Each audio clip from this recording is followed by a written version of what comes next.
ఈ భూమి మీద ఉన్న నరుడు ఎవడు నేను క్షమించకపోవచ్చు, మనసులో కక్ష పగ ఎన్నైనా పెట్టుకోవచ్చు, కానీ తండ్రి ఒక్కడే తన కుమారుని క్షమించి మరిచిపోయేవాడు ఆయనే తండ్రి. క్షమించగలిగిన స్వభావం ఉన్నవాడే తండ్రి. తప్పిపోయిన కుమారుడు తండ్రిని ఎంతో బాధపెట్టి ఆస్తంతటిని తీసుకొని వెళ్ళి పాడు చేసి నాశనం చేసి ఏది లేకుండా చేసి చివరికి ఆ ఇంటికే అవమానం తీసుకొని వచ్చి తండ్రి కూడా తల ఎత్తుకోలేని స్థితిలో తండ్రి తల కొట్టినట్టుగా చేసి అంత అవమానపరిచి వెళ్ళిపోయినాడు కుమారుడు. ఆస్తిని పాడు చేస్తున్నాడు, అన్నిటిని పాడు చేసుకున్నాడు, అన్నిటిని పోగొట్టుకున్నాడు, ఏమీ లేని నిస్సహాయ స్థితిలో ఉన్నాడు.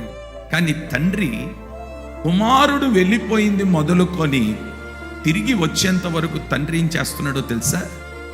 వెళ్ళిపోయినాడు, ఇంకా మరలా రాడ్లే, ఇంకెందుకంటే చచ్చిపోయినాడు. కొంతమంది తండ్రులు అంటారు, ఇక వాడు లేడనుకుంటాను, వాడు చనిపోయినాడు అనుకుంటాను, ఇక వాడు నా కొడుకు కాదనుకుంటాను అని అంటారే కానీ హృదయంలో మాత్రం నేను అంటాను, ఎక్కడో ఒక మెదులు మాత్రం ఉంటుంది. ఏమనంటే ఏదో ఒక రోజు నా కుమారుడు మరలా, అవకాశం ఉంటుంది, ప్రతి తండ్రికి ఉంటుందండి అది.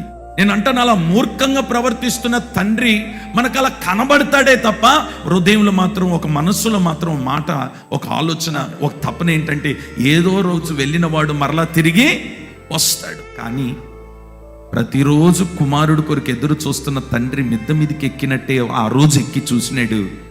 వాడు గుర్తుపట్టని స్థితిలో, గుర్తుపట్టని వస్త్రాలు, గుర్తుపట్టని రూపంలో ఉన్న తండ్రికి అర్థమైపోయింది, వాడెవడో కాదు, నా సన్న కుమారుడు. ఎన్నిసార్లు నువ్వు పొరపాటు చేసుండవు, ఎన్నిసార్లు తప్పిదాలు చేసుండవు, ఎన్నిసార్లు తండ్రిని దుఃఖపరచకుండా ఉండవు, పలుమార్లు చేస్తుంటావు. కానీ తండ్రి కొట్టినా తిట్టినా రాత్రి అవ్వగానే మనసులో ఏం మెదులుతుందో తెలుసా? అయ్యో, నా కుమారుని ఎందుకు కొట్టినాను నేను,